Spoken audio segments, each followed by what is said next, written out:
Welcome to icon India. మీరు పోటీ పరీక్షల కోసం ప్రిపేర్ అవుతున్నట్లయితే ఎకానమీ అనేటువంటి సబ్జెక్ట్ నుంచి మీరు ఎక్కువగా స్కోర్ చేయాల్సి ఉంటుంది.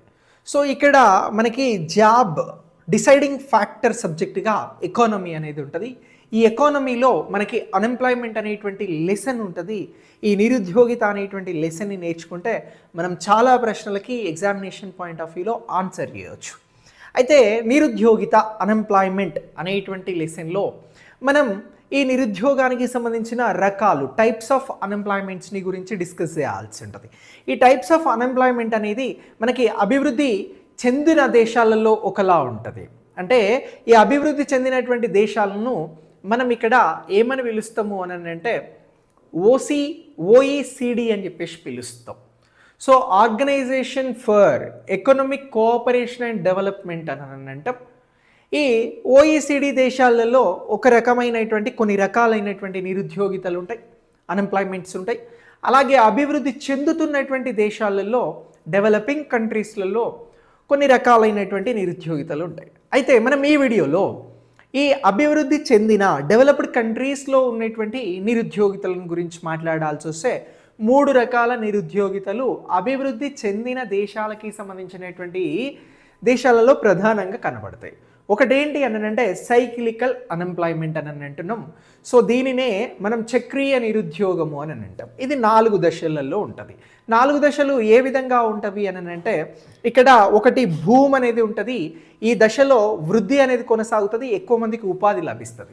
ఆ తర్వాత రెసిషన్ అల్పమాంద్యము అనేది ఏర్పడటం వలన ఇక్కడ ఏం జరుగుతుంది అని అంటే చాలామందికి సంబంధించి ఉద్యోగాలు కోల్పోయేటువంటి దశ అనేది ఏర్పడుతుంది. ఇక ఆ తర్వాత మాంద్యము డిప్రెషన్ అని అంటాం. ఈ దశలో చాలామంది ఉద్యోగాలు కోల్పోతారు. తర్వాత తిరిగి ఆర్థిక వ్యవస్థను చక్కదిద్దే క్రమంలో రికవరీ అనేటువంటి మెథడ్ ఉంటుంది. ఈ మెథడ్లో మళ్ళీ రికవరీలో వ్యాపారాలను పెట్టి ఆ తర్వాత భూమిలోకి వృద్ధిలోకి వచ్చే ప్రయత్నం చేస్తారు. ఇదంతా కూడా మనం చక్రీయ నిరుద్యోగము అని అంటాం. ఇక దీని తర్వాత రెండోది సంక్లిష్ట నిరుద్యోగము అని అంటాం. దీన్నే ఫ్రిక్షనల్ లేదా సర్చ్ అన్ఎంప్లాయ్మెంట్ అని చెప్పేసి పిలుస్తాం. సో ఇక్కడ ఏమవుద్ది అని అంటే ఒక ఉద్యోగం చేస్తూనే ఆ ఉద్యోగంలో సాటిస్ఫాక్షన్ లేక మరొక ఉద్యోగానికి మారితే బాగుంటుంది అని చెప్పేసి 1 లేదా 2 లేదా 3 నెలల పాటు బ్రేక్ తీసుకొని ఒక ఉద్యోగం నుంచి మరొక ఉద్యోగానికి షిఫ్ట్ అవుతారు. దీనినే వాలంటరీ అన్ఎంప్లాయ్మెంట్ అని అంటారు. దీన్నే షార్ట్ టైం అన్ఎంప్లాయ్మెంట్ అని కూడా పిలుస్తారు.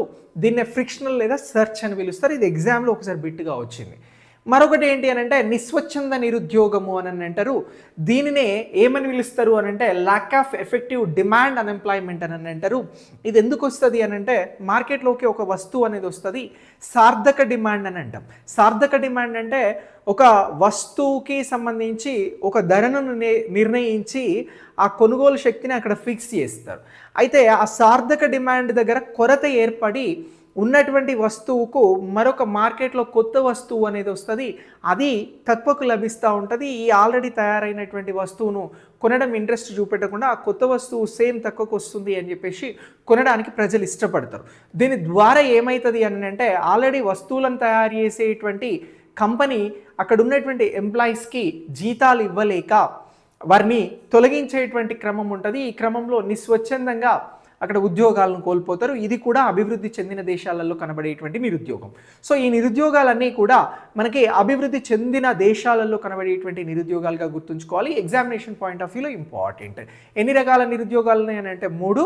1 సైక్లికల్, 2 ఫ్రిక్షనల్, 3 నిస్వచ్ఛంద, దానినే lack of effective demand unemployment అని అంటున్నాం. వీటిని గుర్తుంచుకుంటే ఎగ్జామినేషన్ పాయింట్ ఆఫ్ వ్యూలో అప్డేట్ చేసుకోండి టాపిక్ని. Thanks for watching.